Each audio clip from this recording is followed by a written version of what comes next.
नमस्कार, आप देख रहे हैं आज तक और आपके साथ मैं हूं सईद अंसारी। हम यूपी में कुछ बड़ा होने वाला है, क्या बड़ा होने वाला है ये जरूर बताएंगे, लेकिन शुरुआत एक बड़ी खबर से। बदलाव की अटकलों के बीच खबर ये आ रही है, ब्रेकिंग न्यूज प्रधानमंत्री के घर पर प्रधानमंत्री नरेंद्र मोदी के साथ बीजेपी अध्यक्ष जेपी नड्डा की बैठक हुई है। इस बैठक में बीजेपी के कई महासचिव शामिल हुए हैं। लखनऊ में आनंदीबेन पटेल राज्यपाल से उत्तर प्रदेश के बीजेपी प्रभारी राधा मोहन सिंह ने मुलाकात की है। तो अब अटकलें ये लगाई जा रही हैं कि उत्तर प्रदेश में अगले साल जो विधानसभा का चुनाव होने वाला है, क्या उससे पहले उत्तर प्रदेश में कुछ बड़ा बदलाव होगा? क्या उस बदलाव को लेकर ये बैठक हुई है या फिर कोई और कारण है? लेकिन सबसे बड़ा कारण यही है कि उत्तर प्रदेश में अगले साल होने वाले विधानसभा चुनाव, जिनमें सिर्फ 6 महीने का वक्त बचा है, उसके लिए बीजेपी में जबरदस्त मंथन का दौर चल रहा है। बीजेपी अध्यक्ष जेपी नड्डा प्रधानमंत्री नरेंद्र मोदी के घर पर पहुंचे और इस बैठक में सिर्फ बीजेपी अध्यक्ष मौजूद नहीं थे, नितिन गडकरी मौजूद थे, कई वरिष्ठ मंत्री थे और बीजेपी के महासचिव, एक दो नहीं कई सारे महासचिव यहां पर इस बैठक में शामिल हुए हैं। तो सभी राष्ट्रीय महासचिवों के साथ प्रधानमंत्री नरेंद्र मोदी के साथ बीजेपी के अध्यक्ष जेपी नड्डा ने ये बैठक की है। और ये महत्वपूर्ण बैठक इसलिए बुलाई गई कि उत्तर प्रदेश में चुनाव होने वाले हैं। वैसे तो विधानसभा के जो चुनाव हैं वो 6 राज्यों में होने वाले हैं, जिनमें गुजरात, हिमाचल, उत्तराखंड, पंजाब और गोवा भी शामिल है। लेकिन सबसे बड़ा और सबसे महत्वपूर्ण राज्य बीजेपी के लिए जो है वो उत्तर प्रदेश है। तो क्या उत्तर प्रदेश में चुनाव से पहले बीजेपी कोई बड़ा बदलाव करने जा रही है? हिमांशु मिश्रा हमारे संवाददाता इस वक्त हमारे साथ मौजूद हैं। हिमांशु, पीएम के साथ बीजेपी अध्यक्ष जेपी नड्डा की ये जो बैठक है, हिमांशु, क्या ये सिर्फ उत्तर प्रदेश विधानसभा चुनावों के मद्देनजर है? और इस बैठक के बाद क्या हम ये अंदाजा, कयास लगा सकते हैं हिमांशु कि उत्तर प्रदेश में कुछ बड़ा होने जा रहा है? देखिए, बिल्कुल सही कि उत्तर प्रदेश में तो ये माना जा सकता है कि बहुत बड़े चेंजेस होने हैं। वहां पर कैबिनेट का रिसफल होना है। आज जेपी नड्डा के साथ जो है वो सभी प्रदेशों के प्रभारियों की बैठक थी, लेकिन राधा मोहन सिंह यहां पर नहीं थे। वो वहां पर राज्यपाल से मुलाकात कर रहे थे, वहां पर स्पीकर से मुलाकात कर रहे हैं। वहां पर ये तमाम चीजें बताती हैं कि उत्तर प्रदेश के विधानसभा चुनाव को लेकर बीजेपी बहुत ही इस समय एक अच्छी रणनीति के तहत आगे बढ़ना चाहती है। बीजेपी नहीं चाहती है कि यूपी की सत्ता जो है उसके हाथ से किसी भी कीमत से हट जाए। और यही कारण है कि यूपी को लेकर बीएल संतोष 3 दिन लगा के आने के बाद। जी बिल्कुल हिमांशु, ये बिल्कुल सही बात है, आप जो सारी बातें बता रहे हैं। लेकिन वो जो बदलाव के कयास हम लगा रहे हैं, वो जो बदलाव की बात कर रहे हैं, वो जल्दी से बता सकते हैं कि बदलाव क्या हो सकता है? देखिए, इतना तो जरूर है कि कैबिनेट में रिसफल होना है। मुख्यमंत्री का चेहरा नहीं बदला जाएगा, लेकिन ना ही जो है वहां पर जो है प्रदेश अध्यक्ष का चेहरा बदला जाएगा। ये दोनों साथ जाएंगे, लेकिन बड़े चेंजेस प्रदेश के संगठन में होंगे और कैबिनेट में होंगे। अब देखना यह है कि एके शर्मा जो प्रधानमंत्री के बहुत ही निकटतम अधिकारियों में रहे हैं, उनको वहां एमएलसी बना के भेजा गया। उनके वाराणसी मॉडल को जिस तरीके से उन्होंने वहां पर टैकल किया है कोविड के दौरान, उसकी चर्चा हुई। प्रधानमंत्री नरेंद्र मोदी ने खुद उनकी तारीफ की है। अब उनको क्या जिम्मेदारी मिलेगी? लेकिन आज की बैठक बहुत महत्वपूर्ण है। जेपी नड्डा, उनके महासचिव और साथ ही तमाम कई नेता जो है प्रधानमंत्री से मुलाकात कर रहे हैं। कल भी जेपी नड्डा ने बीएल संतोष जो संगठन मंत्री है उनके साथ मुलाकात की थी। तो यह माना जा सकता है कि पार्टी स्तर पर बीजेपी डैमेज कंट्रोल पर आ गई है। जो डैमेज हुआ है उसको कैसे कंट्रोल किया जा सकता है और 5 राज्यों के चुनाव में कैसे आगे बढ़ा जाएगा, उसको लेकर संगठन ही सेवा के साथ जो है पार्टी आगे जाना चाहती है। और ये जो संगठन ही सेवा, ये कार्यक्रम, बड़ा कार्यक्रम शुरू किया है बीजेपी ने। बहुत धन्यवाद हिमांशु मिश्रा हमारे संवाददाता जानकारी दे रहे थे। सवाल आप सभी के मन में ये है कि क्या उत्तर प्रदेश में कुछ बड़ा होने वाला है? और यूं तो ये चर्चा बीते कई दिनों से चल रही है, लेकिन पिछले 10 दिनों से उत्तर प्रदेश में राजनीतिक सरगर्मियां जिस कदर बढ़ी हैं, उसने इन अटकलों को और भी ज्यादा हवा दी है। आज बीजेपी के प्रदेश प्रभारी राधा मोहन सिंह ने राज्यपाल आनंदीबेन पटेल के साथ मुलाकात की है। उन्हें एक लिफाफा सौंपा है। इस लिफाफे में क्या है, ये बात तो सामने फिलहाल नहीं आई, लेकिन इस मुलाकात के बाद मंत्रिमंडल और संगठन में बदलाव की चर्चा ने एक बार फिर से उत्तर प्रदेश में जबरदस्त जोर पकड़ लिया है। और इसीलिए हम कह रहे हैं कि क्या उत्तर प्रदेश में कुछ बड़ा होने वाला है? क्या यूपी की सरकार में बड़े बदलाव की तैयारी शुरू हो गई है? सरकार में बदलाव के आसार हैं। ऐसा कुछ मामला। क्या यूपी बीजेपी में बड़े फेरबदल का फैसला लिया गया है? अर्थ का अनर्थ लगाते रहते हैं। क्या है ये कार्यकर्ता आधारित तो कोई वंशवाद की पार्टी थोड़ा है। इन सवालों पर नेताओं के दावे तो कुछ और हैं, लेकिन यूपी में चुनाव से पहले सियासी सरगर्मी जिस तरह बढ़ी हुई है, उसने पूरे प्रदेश की राजनीति में हलचल मचा रखी है। यूपी को लेकर बीजेपी में लगातार सियासी मंथन और अटकलों के बीच जब प्रदेश प्रभारी राधा मोहन सिंह राज्यपाल आनंदीबेन पटेल से मुलाकात को पहुंचे, तो चर्चाओं का बाजार फिर से गर्म हो गया। आज राज्यपाल जी से मेरी मुलाकात हुई। वो जब मुख्यमंत्री थे, मैं कृषि मंत्री था, तो पुराना परिचय है, और जब से प्रभारी बन के आया हूँ उनसे भेंट नहीं कर पाया था, तो शिष्टाचार बस आज मुलाकात किया है। भले ही राधा मोहन सिंह राज्यपाल से मुलाकात को महज औपचारिकता बता रहे हों, लेकिन सूत्रों के मुताबिक इस मुलाकात में उन्होंने राज्यपाल को एक लिफाफा सौंपा है। इस लिफाफे में मंत्रिमंडल में फेरबदल से जुड़ी कोई बात है या कुछ और, ये तो साफ नहीं है, लेकिन राज्यपाल को सौंपे गए इस लिफाफे ने यूपी में बीजेपी की राजनीति को लेकर जारी असमंजस और बढ़ा दिया है। उत्तर प्रदेश में सरकार और संगठन में फेरबदल के कयासों के बीच आज फिर से सियासी पारा जोरों पर है। उत्तर प्रदेश में बीजेपी पार्टी के राष्ट्रीय उपाध्यक्ष और उत्तर प्रदेश के प्रभारी राधा मोहन सिंह ने राज्यपाल आनंदीबेन पटेल से मुलाकात की। इस मुलाकात के माने क्या हैं? सूत्रों के मुताबिक राधा मोहन सिंह ने एक लिफाफा राज्यपाल को सौंपा। क्या आखिरकार उस लिफाफे का सच क्या है, ये सबको जानना चाहता है। लेकिन अगर नियम की बात करें तो किसी भी तरीके से मंत्रिमंडल विस्तार की चर्चा को लेकर के राधा मोहन सिंह राज्यपाल को कोई भी मसौदा या कोई भी राय मशवरा नहीं दे सकते, क्योंकि कानूनन अगर ऐसा किया जाना है तो उसके लिए मुख्यमंत्री खुद वक्त लेते हैं और मुख्यमंत्री के बातों पर ही राज्यपाल विचार करके उसको अनुमोदन करती हैं। तो ऐसे में अगर कोई मंत्रिमंडल विस्तार की बात होगी तो उसके लिए मुख्यमंत्री योगी आदित्यनाथ को स्वयं राज्यपाल के पास आना होगा। तो सवाल ये उठता है कि आखिरकार राधा मोहन सिंह उस लिफाफे में क्या लाए थे। दरअसल यूपी को लेकर बीते 10 दिनों से बैठकों और मुलाकातों का दौर जारी है। 10 दिन पहले पार्टी अध्यक्ष जेपी नड्डा, बीएल संतोष और यूपी के बीजेपी महामंत्री की मुलाकात हुई। अगले ही दिन तीनों की आलाकमान से मीटिंग हुई। इसके बाद बीएल संतोष लखनऊ रवाना हुए, जहां वो 3 दिनों तक यूपी के मंत्री और बीजेपी विधायकों से मिलते रहे। कल दिल्ली में यूपी प्रभारी राधा मोहन सिंह की जेपी नड्डा से मुलाकात हुई और आज राधा मोहन लखनऊ में राज्यपाल से मिलने पहुंच गए, जिसने मंत्रिमंडल में फेरबदल और संगठन में बदलाव की चर्चा को फिर से बल दे दिया। हालांकि राधा मोहन सिंह का कहना है कि यूपी में सरकार और संगठन दोनों मजबूती से आगे बढ़ रहे हैं। प्रभारी बनने के बाद अभी तक उनसे मैं मुलाकात नहीं कर सका था, तो उनसे मिलने गया था। जहाँ तक सरकार और संगठन का सवाल है, देश में सबसे लोकप्रिय अभी कोई राज्य सरकार है तो योगी सरकार है, उत्तर प्रदेश बीजेपी की सरकार है, और देश में यदि संगठन कहीं सबसे ज्यादा मजबूत है तो उत्तर प्रदेश में। राज्यपाल से मुलाकात के बाद राधा मोहन सिंह यूपी विधानसभा के अध्यक्ष हृदय नारायण दीक्षित से भी मिलने पहुंचे। प्रदेश बीजेपी के अध्यक्ष स्वतंत्र देव सिंह का दावा है कि इस मुलाकात को किसी तरह के बदलाव से जोड़कर देखना सही नहीं है। क्या आखिर क्या होगा? क्या कैबिनेट में बदलाव होंगे? क्या संगठन में बदलाव होंगे?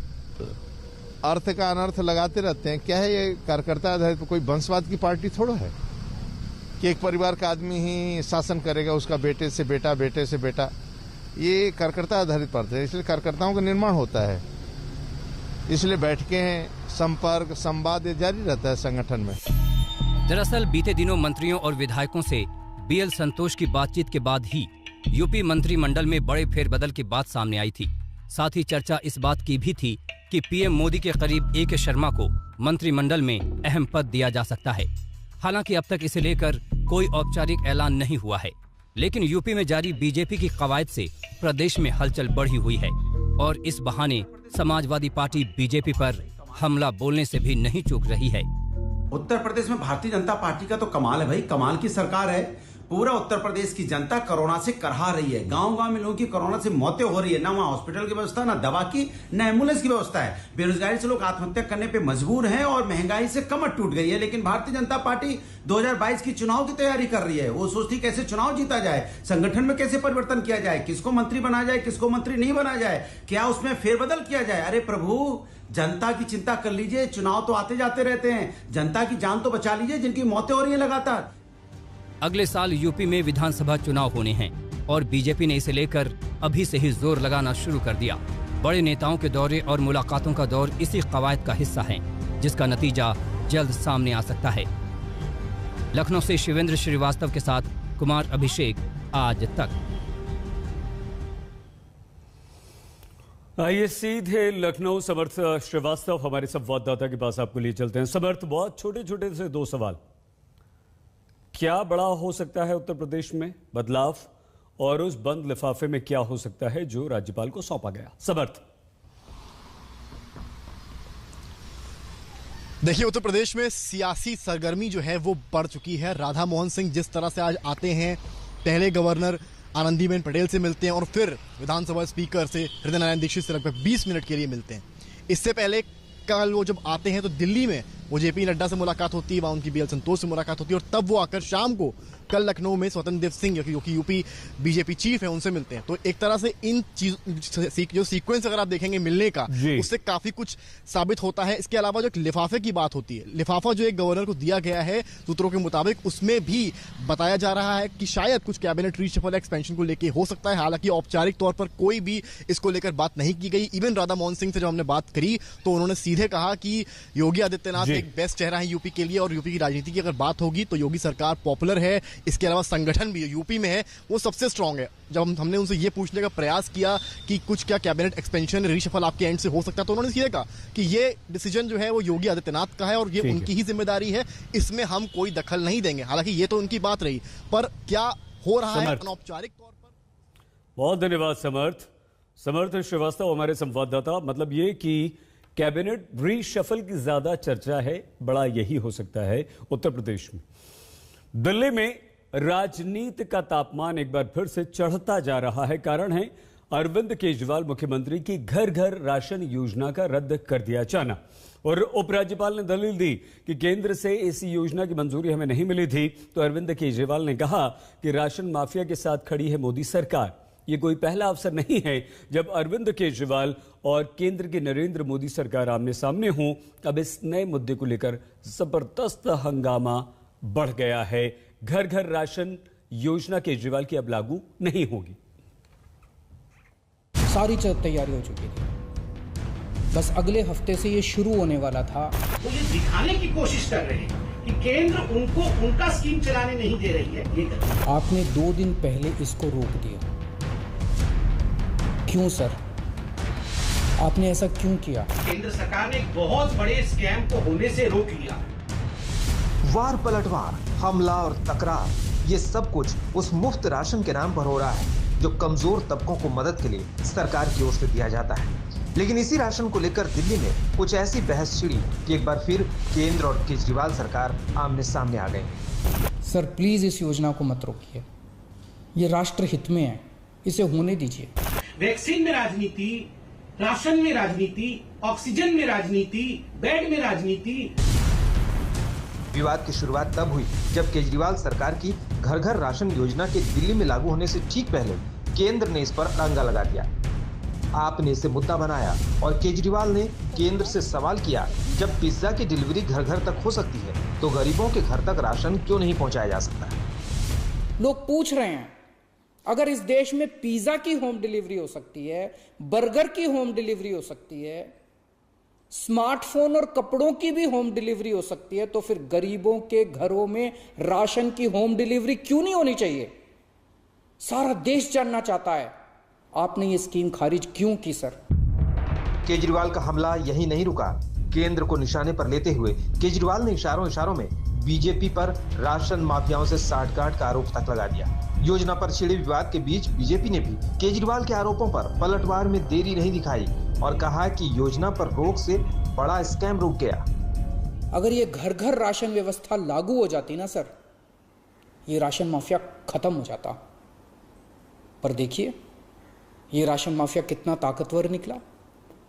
दिल्ली में ये योजना अगले हफ्ते से लागू होने वाली थी और एक हफ्ता पहले इन्होंने इसको खारिज करवा दिया। केंद्र सरकार ने एक बहुत बड़े स्कैम को होने से रोक लिया, बहुत बड़े स्कैम को होने से रोक लिया। और वो स्कैम था कि आप ये सारा का सारा जो गोदाम से डाइवर्ट करने वाले थे अनाज गरीबों के नाम पर और इसका स्कैम करने वाले थे, आज वो स्कैम होने से रुक गया है। मुझे लगता है ये दिल्ली की जनता के लिए बहुत राहत का विषय है। दरअसल सीएम अरविंद केजरीवाल ने 15 मई को कैबिनेट की बैठक में घर घर राशन योजना का फैसला लिया था और 18 मई को इस योजना को लागू करने का ऐलान किया था। 24 मई को योजना पर स्वीकृति के लिए केजरीवाल सरकार की ओर से उपराज्यपाल को फाइल भेजी गई, लेकिन उपराज्यपाल ने इसे मंजूरी नहीं दी थी। राज्यपाल की ओर से कहा गया कि घर घर राशन योजना को केंद्र से मंजूरी नहीं मिली है। इसके साथ ही योजना को लेकर कोर्ट में केस भी चल रहा है। उपराज्यपाल के इस फैसले को आम आदमी पार्टी राजनीति से प्रेरित बता रही है। वहीं बीजेपी का कहना है कि केंद्र की किसी योजना को राज्य सरकार अपने हिसाब से चलाना सही नहीं है। आज तक राष्ट्रहित के सभी कामों में मैंने आपका साथ दिया। मैंने हमेशा कहा है कि राष्ट्रहित के किसी भी काम में राजनीति नहीं होनी चाहिए। अगर कोई विपक्षी पार्टी की सरकार भी राष्ट्रहित में कोई काम करती है, हम उसका साथ देते हैं। राष्ट्रहित के इस काम में आप भी हमारा साथ दीजिए सर। हर चीज में राजनीति करते हैं, वैक्सीन में राजनीति, राशन में राजनीति, ऑक्सीजन में राजनीति, बेड में राजनीति, वेंटिलेटर में राजनीति, हर चीज में राजनीति करते हैं और फिर ऐसा ड्रामा करते हैं कि मैं तो कुछ नहीं करता हूं जी, वो सारा कुछ मोदी जी मुझे नहीं करने दे रहे हैं। घर घर राशन योजना पर रोक लगी तो केजरीवाल ने इसे केंद्र पर हमले का नया हथियार बना लिया और आरोप लगाया कि कोरोना के संकट काल में केंद्र राज्य सरकारों से लड़ाई लड़ रहा है।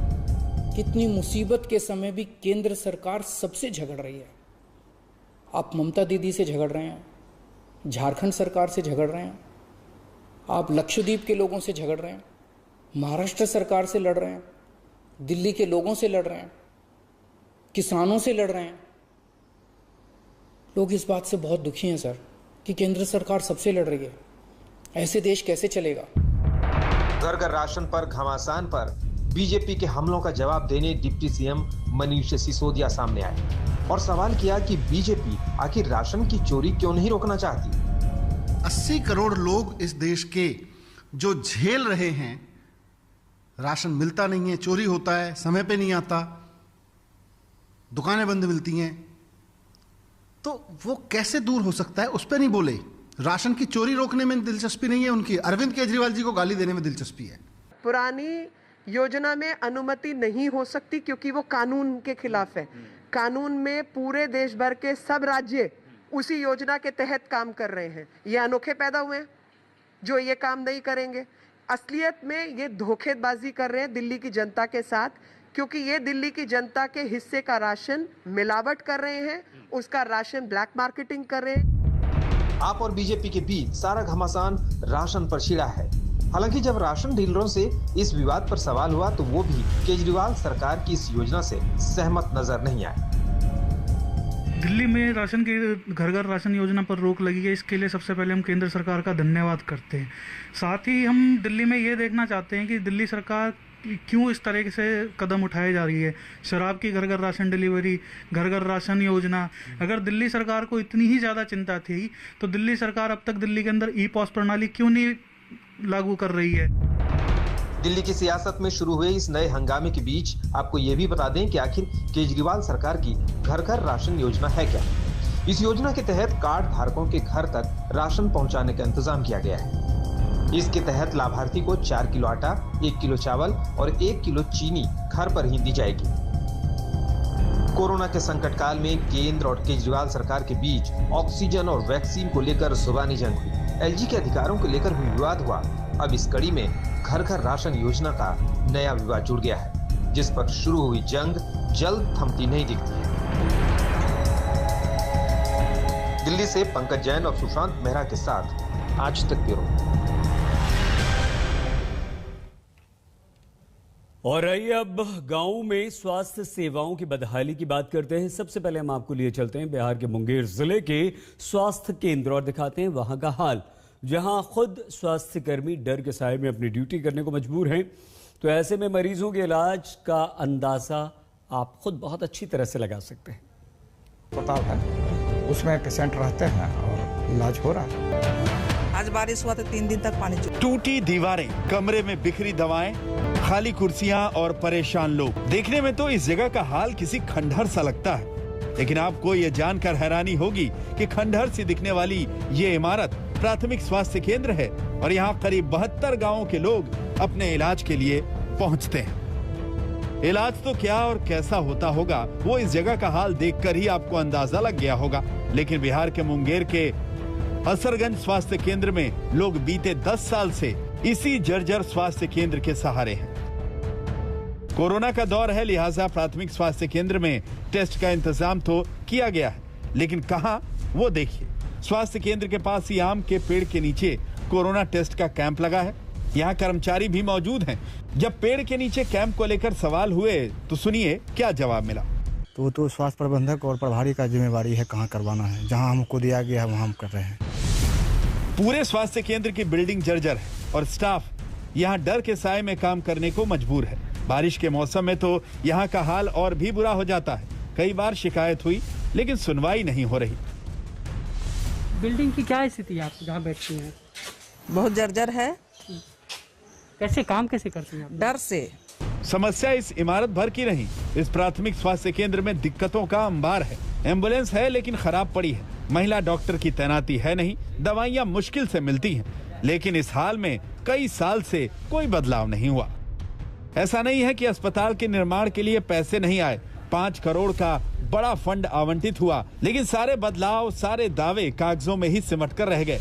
पैसा आया लेकिन स्वास्थ्य केंद्र में सुधार का काम नहीं शुरू हो पाया।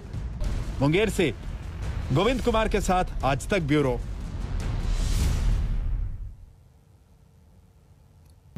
मध्य प्रदेश, उत्तर प्रदेश, राजस्थान जैसे कई राज्यों के बाद अब अनलॉक की बारी राजधानी दिल्ली और महाराष्ट्र की भी है। दोनों राज्यों में कोरोना ने कुछ हफ्तों तक भीषण कहर बरपाया।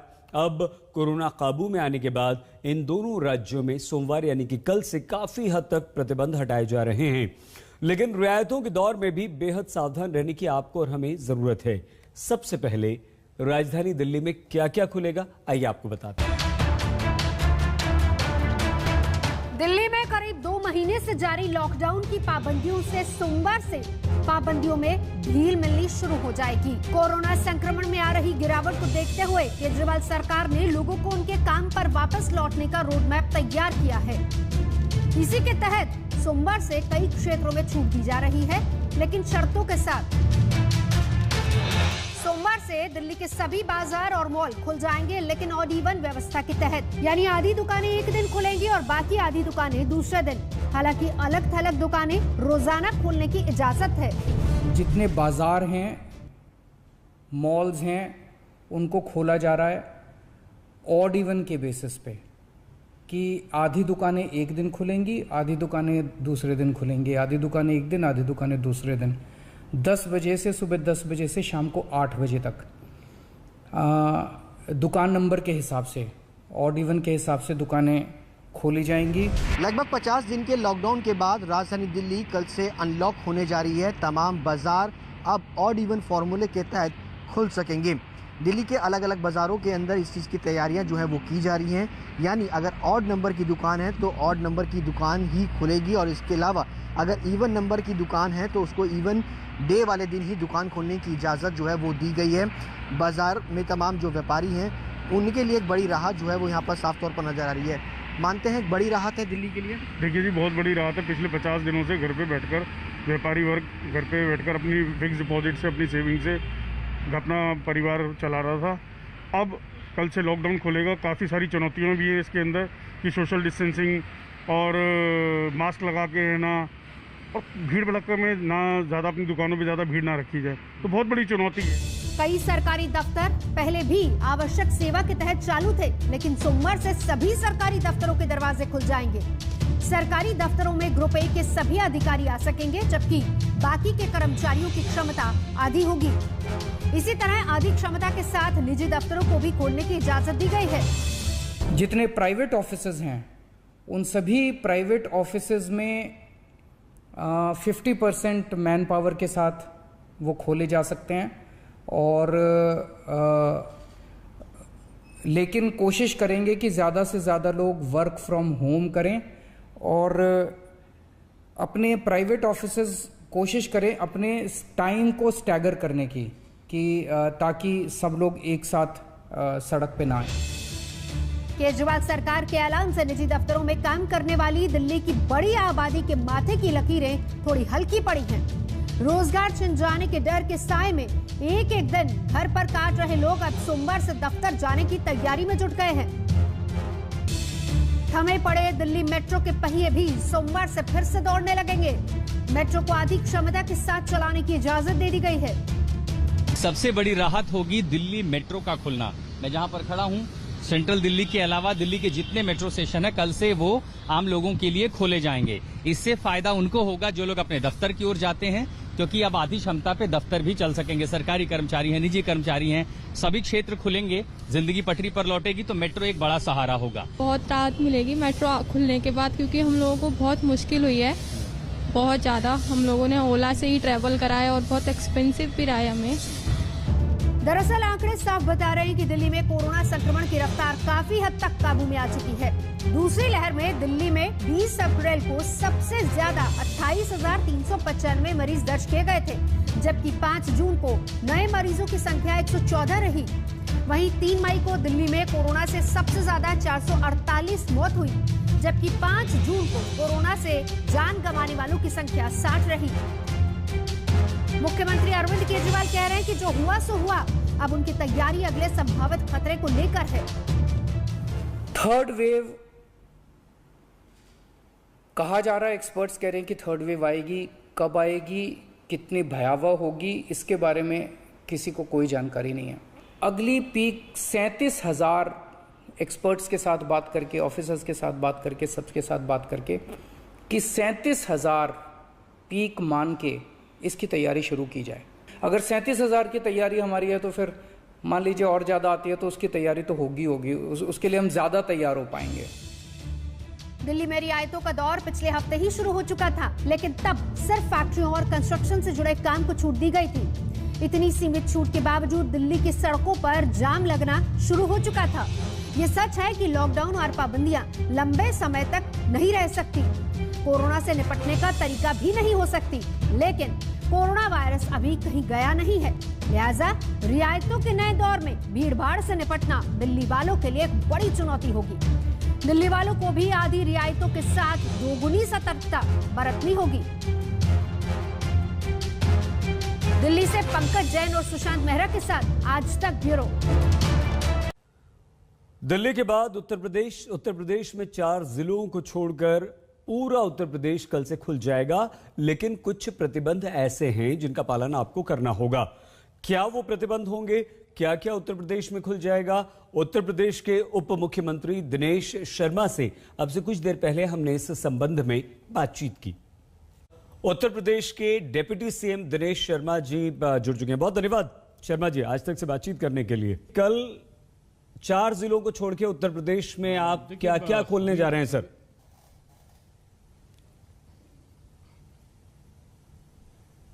देखिए, अभी 75 जो जिले हमारे हैं उत्तर प्रदेश के, उनमें से 71 जिलों में आज तक की डेट में हमने जो दिन का कोरोना कर्फ्यू है सुबह 7 बजे से शाम को 7 बजे तक का, उसको हमने खोल दिया है।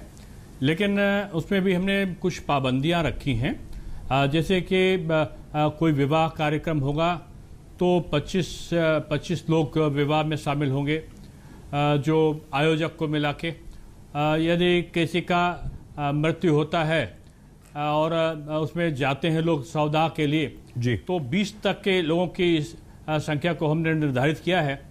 अभी सार्वजनिक कार्यक्रम हम नहीं करेंगे और उसमें भी संख्या सीमित रहेगी।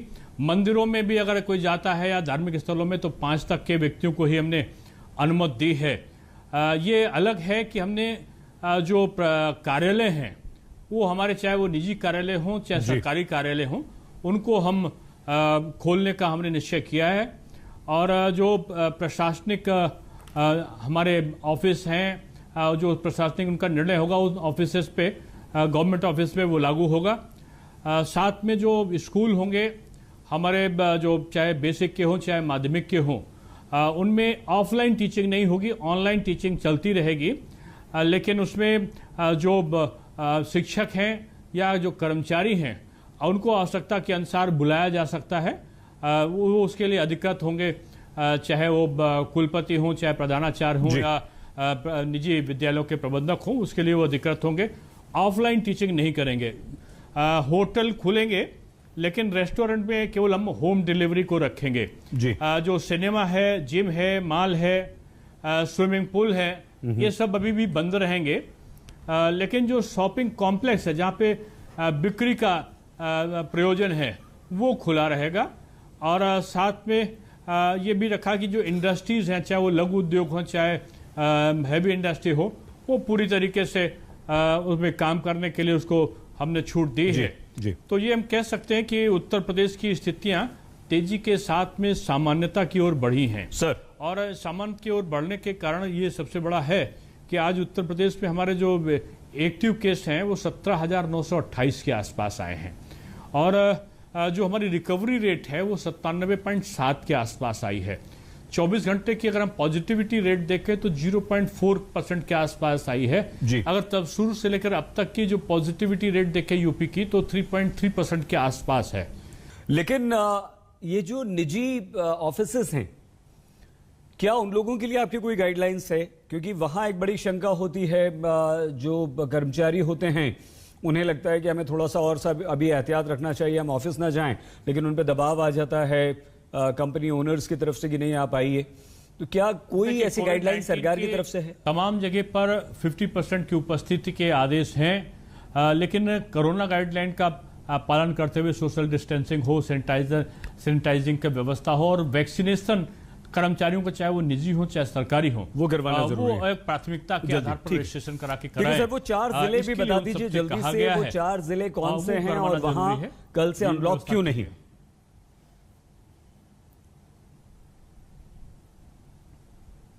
देखिए, लखनऊ, मेरठ, सहारनपुर और गोरखपुर ये 4 जिले हैं जहां पर अभी 600 से ऊपर केसेस आए हैं। गोरखपुर में 700 कुछ केसेस हैं, तो मुझको लगता है कल तक उस केसेस में वहां भी हट जाएगा। 3 जिले हमारे रह जाएंगे। मंगलवार को हम लोग फिर एक बार बैठेंगे इन 3 जिलों के बारे में। तब तक अगर केस आते हैं तो हमको लगता है कि मंगलवार तक स्थितियां पूरे प्रदेश में जो कोरोना कर्फ्यू की स्थिति है वो बिल्कुल सामान्य सी हो जाएगी। बहुत धन्यवाद दिनेश जी। दिनेश शर्मा जी, उप मुख्यमंत्री उत्तर प्रदेश के, आपने बहुत विस्तार से जानकारी दी। कल से 4 जिलों को छोड़कर उत्तर प्रदेश पूरा खुल रहा है। बहुत धन्यवाद आज तक से बातचीत करने के लिए दिनेश शर्मा जी। उत्तर प्रदेश में लॉकडाउन में छूट का दायरा लगातार बढ़ रहा है। कल से कुल 71 जिले रियायतों की सूची में शामिल हो जाएंगे, लेकिन राजधानी लखनऊ को अभी राहत नहीं है। दूसरी लहर के कहर के बाद उत्तर प्रदेश में सीढ़ी दर सीढ़ी शुरू हुई अनलॉक की प्रक्रिया हफ्ते भर में करीब पूरे प्रदेश तक पहुंच चुकी है। अब सिर्फ 4 ऐसे जिले बाकी हैं जहां रियायतों की किश्त पहुंचनी बाकी है। कोरोना कर्फ्यू जिन 4 जिलों में अभी भी लागू है वो है राजधानी लखनऊ, मेरठ, सहारनपुर और गोरखपुर। शनिवार तक 67 जिलों में लागू हुआ था अनलॉक। आज नोएडा, गाजियाबाद, वाराणसी और मुजफ्फरनगर में भी केस कम है। नोएडा समेत 4 जिलों में सोमवार से शुरू होगा अनलॉक। जिले में सक्रिय मरीजों की संख्या 600 से कम होने पर मिलती है रियायत। लॉकडाउन की वजह से नोएडा के सेक्टर 18 जो सबसे बड़ा मार्केट है, वहां की दुकानें इस तरीके से वीरान पड़ी हुई हैं। लेकिन अब नोएडा वासियों के लिए एक बड़ी खुशखबरी है। 7 जून से नोएडा में अनलॉक की प्रक्रिया वो शुरू हो रही है। जैसा कि उत्तर प्रदेश सरकार ने गाइडलाइन जारी किया था कि जिन जिलों में 600 से कम कोविड पॉजिटिव की संख्या होगी वहां पर अनलॉक की प्रक्रिया शुरू होगी। लिहाजा नोएडा में 600 से कम पॉजिटिव मरीज आ रहे हैं, अनलॉक की प्रक्रिया शुरू हो रही है। दिल्ली से सटे नोएडा और गाजियाबाद का यूपी की आर्थिक सेहत पर बड़ा रोल है। यहाँ लॉकडाउन में रियायतें मिलने का बड़े स्तर पर प्रभाव पड़ेगा। करीब 1.5 महीने से ठप पड़े नोएडा गाजियाबाद में सोमवार से क्या क्या बदलेगा, समझते हैं। सुबह 7 बजे से शाम 7 बजे तक बाजार खुलेंगे। अभी शॉपिंग मॉल खोलने की इजाजत नहीं दी गई। रेहड़ी पटरी वालों को कोरोना प्रोटोकॉल के तहत ही काम करना होगा। 50% क्षमता के साथ दफ्तर खुलेंगे, धार्मिक स्थल खुलेंगे। एक बार में 5 लोगों को ही इजाजत होगी। शाम 7 बजे के बाद नाइट कर्फ्यू जारी रहेगा। हर हफ्ते शनिवार रविवार को लॉकडाउन जारी रहेगा। 7 तारीख से अनलॉकडाउन शुरू हो रही है, जिसमें सुबह 7 बजे से लेकर शाम को 7 बजे तक मार्केट्स को कोरोना प्रोटोकॉल के तहत खुलने का अवसर दिया जा रहा है और नाइट कर्फ्यू और वीकेंड कर्फ्यू यथावत जारी रहेगी। प्राइवेट ऑफिसर्स को और इंडस्ट्री को विस्तृत गाइडलाइन दिया जा रहा है, जिसमें प्राइवेट ऑफिसर्स को खास तौर पर एडवाइजरी जारी किया गया है कि कोई भी लक्षण युक्त व्यक्ति को वो दफ्तर नहीं बुलाएंगे। रेस्टोरेंट से अभी सिर्फ होम डिलीवरी की ही इजाजत है। जिम, क्लब, स्विमिंग पूल बंद रहेंगे। ऑटो में सिर्फ 2 लोग ही सवारी कर पाएंगे और ई रिक्शा में 3 सवारियों को इजाजत होगी। नोएडा से अरविंद ओझा के साथ आज तक ब्यूरो। उत्तर प्रदेश के बाद आइए आपको महाराष्ट्र लिए चलते हैं। कल से यहां भी अनलॉक शुरू हो रहा है, लेकिन यहां कोरोना की स्थिति के हिसाब से अनलॉक के 5 लेवल तैयार किए गए हैं, जिसके तहत महाराष्ट्र के अलग अलग जिलों में छूट का दायरा भी अलग अलग होगा, लेकिन छूट आपको अवश्य मिलेगी। कभी न सोने वाला शहर महीनों से सांसें थाम कर सन्न बैठा है। न सिर्फ मुंबई बल्कि महाराष्ट्र ने कोरोना वायरस का वो कहर देखा कि जिंदगी की रफ्तार पर ही ब्रेक लग गई। देश के कोरोना चार्ट में शुरू से अब तक सबसे ऊपर रहने वाला महाराष्ट्र टॉप पोजीशन पर तो अभी भी बरकरार है, लेकिन संक्रमण के आंकड़े पहले से काफी कम है, लिहाजा थोड़ी रियायत की गुंजाइश बन रही है। उधर सरकार सोमवार से अनलॉक की प्रक्रिया शुरू करने वाली है। संक्रमण की स्थिति के लिहाज से ही अनलॉक का 5 लेवल तैयार किया गया है और सभी जिलों में रियायतों का दायरा भी इसी आधार पर तय होगा। लेवल 5 का मतलब है इस लेवल के जिलों में संक्रमण दर काफी ज्यादा है। इससे कम संक्रमण वाले जिलों को केवल 4, 3, 2 और 1 में रखा गया है। अनलॉक के 5 लेवल का आधार कोरोना के केस और खाली ऑक्सीजन बेड को ही बनाया गया है, यानी जिस जिले में जितने कम केस वहां उतनी ज्यादा रियायतें। जो अनलॉक की प्रक्रिया शुरू हुई उसमें 12 जिले ऐसे हैं जो ग्रामीण के छोटे छोटे जिले हैं जहां पे पॉजिटिविटी 5% से कम है। वहां पे सिनेमा घर 50% की क्षमता से या वहां अगर कोई मॉल है तो खोलने की इजाजत है, लेकिन जो मुख्यतः मुंबई शहर है या उसके अतराफ में MMR रीजन है या PMR पूना है या नागपुर है, वहां पे सिनेमा घर कोई खुलने वाले नहीं है। वहां पे 50% क्षमता से ही सरकारी और निम सरकारी कार्यालय खुलेंगे। आंकड़ों पर नजर डालें तो फिलहाल महाराष्ट्र में हालात काबू में है। 19 अप्रैल को राज्य में सबसे ज्यादा 68,631 नए मरीज सामने आए थे, जबकि 5 जून को यह आंकड़ा 13,659 रहा। इसी तरह कोरोना से मौत के आंकड़े नीचे हैं। 24 मई को 1,320 लोगों ने अपनी जान गंवाई, जबकि 5 जून को 300 लोगों की जान गई। हालांकि महाराष्ट्र में अनलॉक की प्रक्रिया पर भ्रम की स्थिति बनी हुई है, जिसे लेकर सियासत भी खूब हो रही है। मुंबई से मुस्तफा शेख के साथ आज तक ब्यूरो। इस बुलेटिन में फिलहाल इतना ही। कल से अनलॉक जरूर देश हो रहा है, लेकिन आपको अभी ये बिल्कुल नहीं भूलना है कि कोरोना का खतरा बरकरार है। बेपरवाह मत होइएगा। देखते रहिए आज।